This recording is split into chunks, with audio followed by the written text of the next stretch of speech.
Welcome back to class, everybody. It's a bloody sandy day in the neighborhood, and today we're talking about polearm basics. That's right. The battlefield favorite of many a fucking foot soldier. Come on, Dory, don't be like this.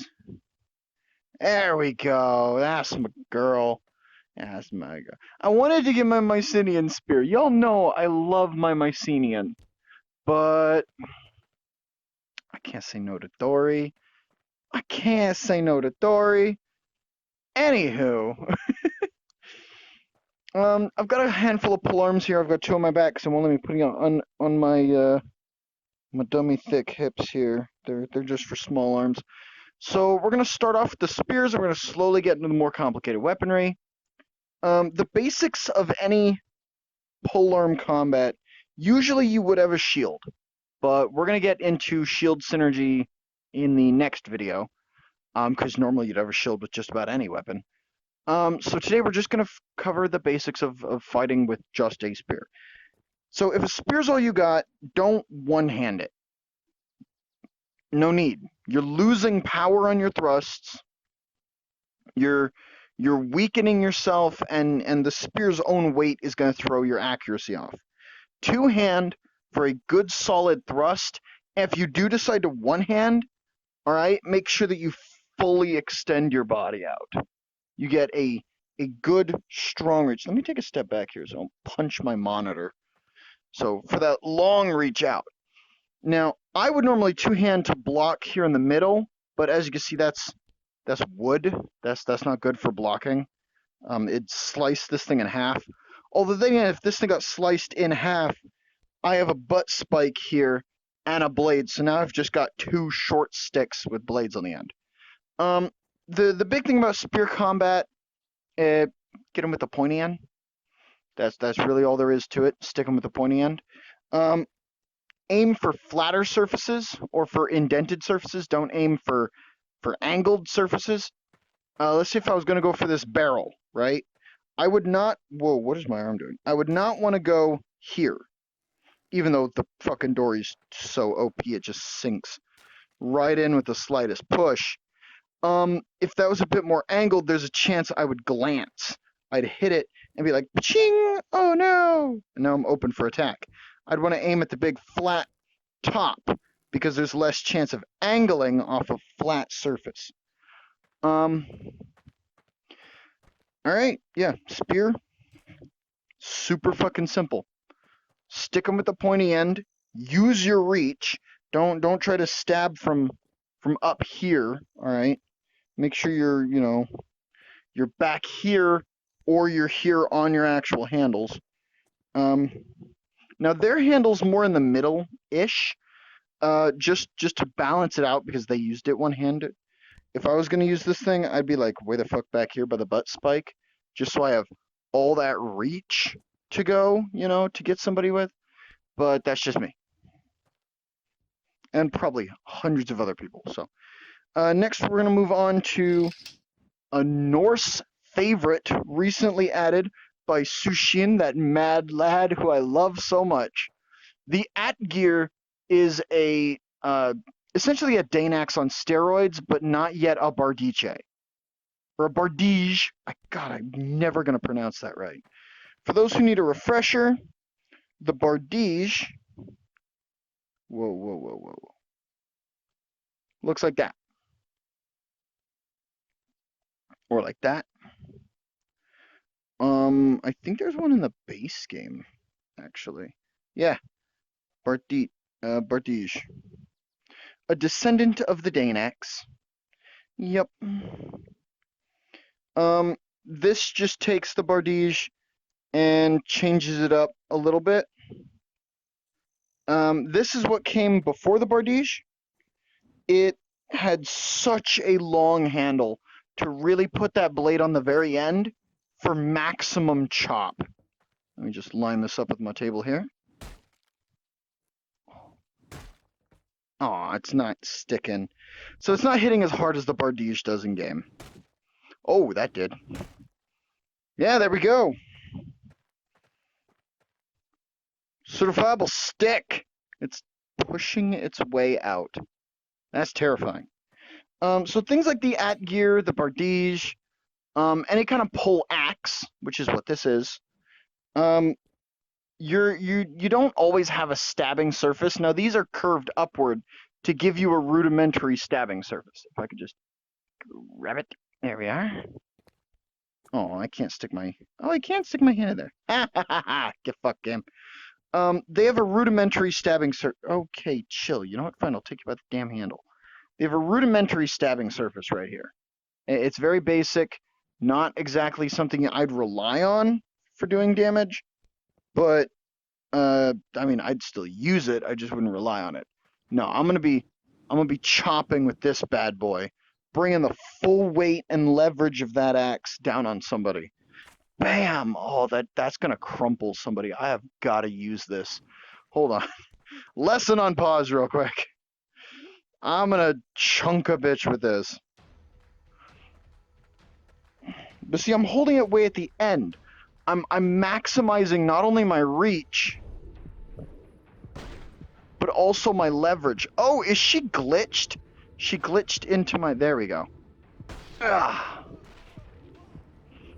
Ah. Oh my god. Boom. That hits so hard. Oh my god, that hits so hard. It gets stuck in her. It literally gets stuck in her. And... Oh... Yes! That's the shit I missed. So that's what makes polearms deadly. Especially pole axes like this. Now my other pole axes have disappeared. So I'm gonna move on to this guy and then I'll get him back. This is a mace, or yeah, it's a great mace. It's essentially a mace with a much longer handle. Now the reason I like the Evening Star full metal construction. If I had like a knife or something, I'd tink it on it. Hold on, I'm gonna get myself a damn knife. Nope. There we go.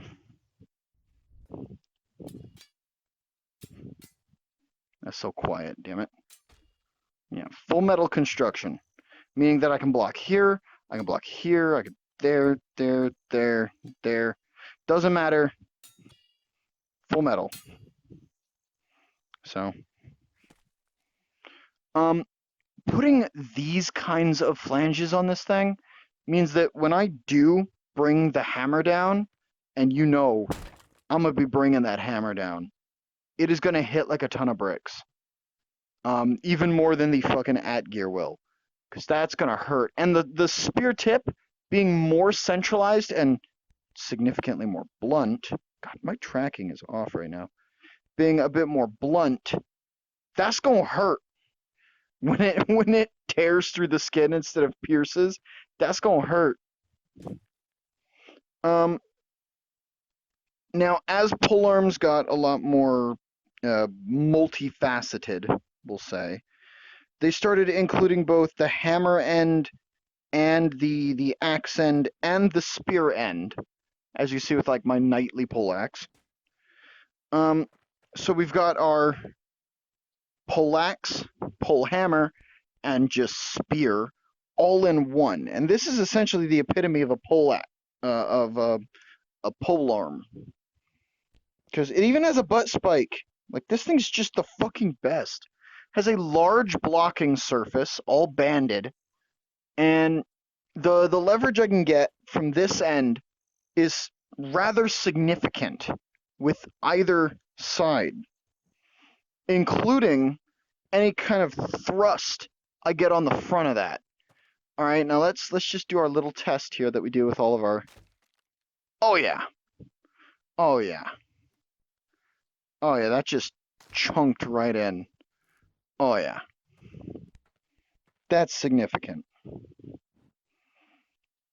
So, yeah, so the basics of polearm combat: know which one you've got, know how to use it, hit with the pointy end, chop with all your leverage, or smash with all your leverage.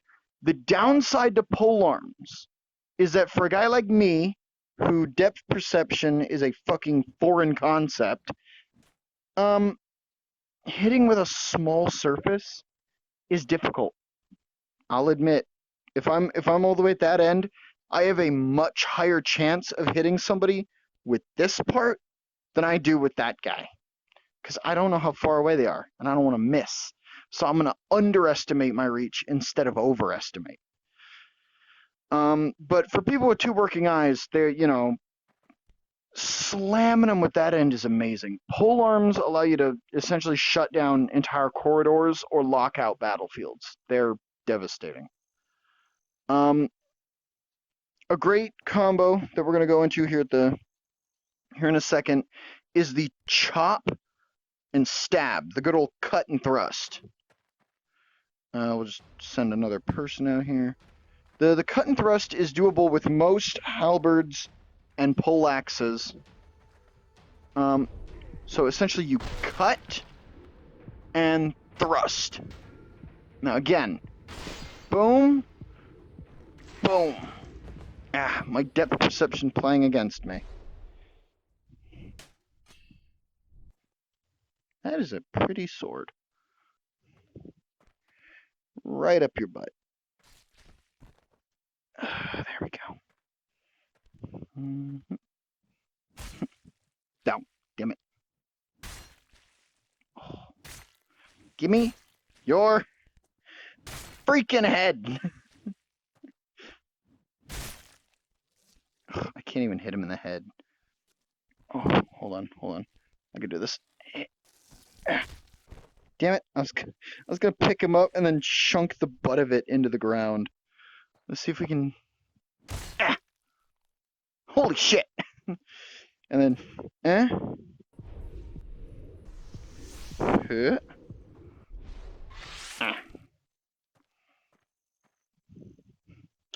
Yay!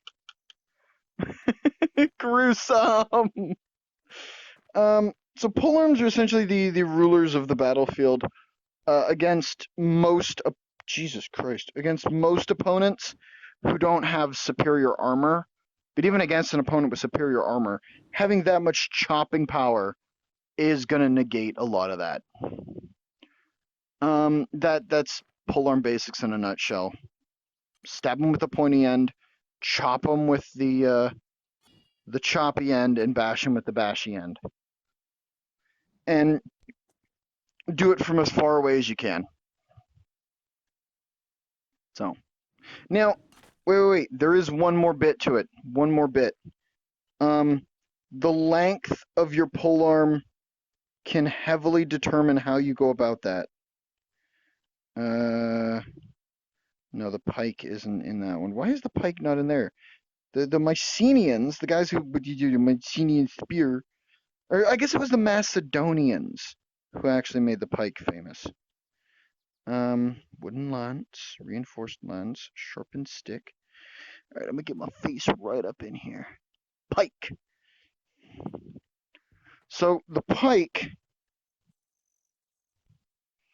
I'm gonna want to hold way down here and actually use that butt spike to brace it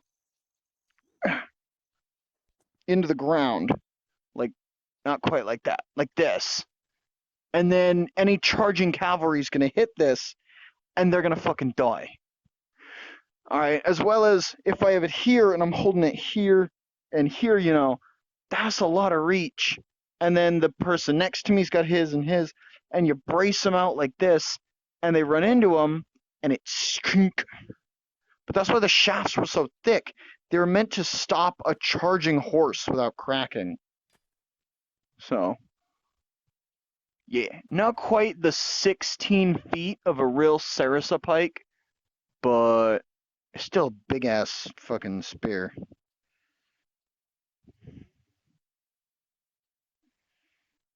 So yeah. In our next video, we'll be talking about the synergy that shields play in most forms of combat, whether it's with a sword, an axe, a mace, a spear, what would it be. So, class dismissed.